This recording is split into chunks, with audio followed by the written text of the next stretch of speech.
This adventure started when the Cape Town chapter of the Moth Motorcycle Association advertised the cannon ride, followed by a Moth social.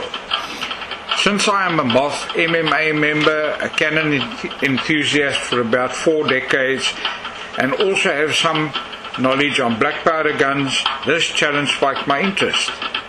Also, since we are both ex-Cape Townians, now retired on the Garden Route, and missing the Blauberg and iconic Table Mountain view, we thought this was a good excuse to break the cabin fever and visit family and a couple of heritage sites. Well, Sunday the 2nd of October finally arrived, which was the date set for the cannon ride. Our first clue read, Cape Town's oldest building and Jan's first 5-pointed home. These 2 cannons protect Leerdam at the front gate. En route to our first cannon, we briefly paused at the 1924 iconic Cape Town War Memorial and Cenotaph. Breathtakingly beautiful. Unfortunately, it has also suffered vandalism, with a plaque on the side now missing. All cenotaphs are special, and I often wonder how many people realize that a cenotaph in a city or a town is not just a war monument, but it is a memorial to commemorate people of the area who died in a war and or whose remains may not have been recovered or have been buried elsewhere. Remembrance or Poppy Day parades are open to anyone, can be emotional, and is normally held on the 11th of November at 1100 hour, or the closest Sunday to the date. This is where we still pause to respect and honour those who fought for our freedom. Okay, we got a little sidetracked. The Castle of Good Hope is the oldest surviving building in South Africa and is where these 2 artillery cannon are on display. Unfortunately, there are no information plaques on these cannons, and the internet doesn't provide too much information either. So thanks to Jerry de Vries, who is an ordnance researcher, I was able to piece some information. Captain Thomas Bloomfield, who was an inspector of artillery and a superintendent of the Royal Brass Foundry, designed these 18-pounders 9 foot in length and 4,200 weight, which became known as the Bloomfield pattern. In 1794, during the British occupation, the guns were crafted by London's Walker and Company and shipped to South Africa in 1795. When the British invaded the Cape in 1795, they brought an additional 27 of these cannons. Many of these cannons were mounted on cast iron garrison carriage at the Moth battery outside the castle, where the noon gun used to be fired from. Clue number 2 read, just over Kloof Neck, on top of Camps Bay Drive, these 2 cannons stand watch over the Atlantic Ocean and Camps Bay. To get to these cannons from the Cape Town side, we proceeded up Kloof Neck Road just past the cableway turnoff, where the road name changes to Camps Bay Drive. Sadly, vandals had removed the information board, so we had to rely on published literature and Google.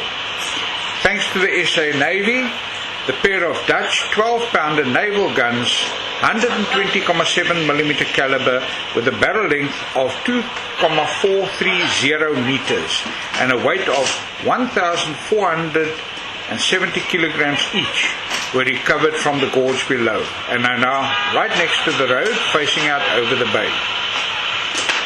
Originally, in 1782, the Dutch East India Company placed these guns on Kloof Neck to defend the settlement near the castle from attacks from Camps Bay. From their vantage point, the guns could control the wagon track, which led from Camps Bay to the castle via Kloof Neck.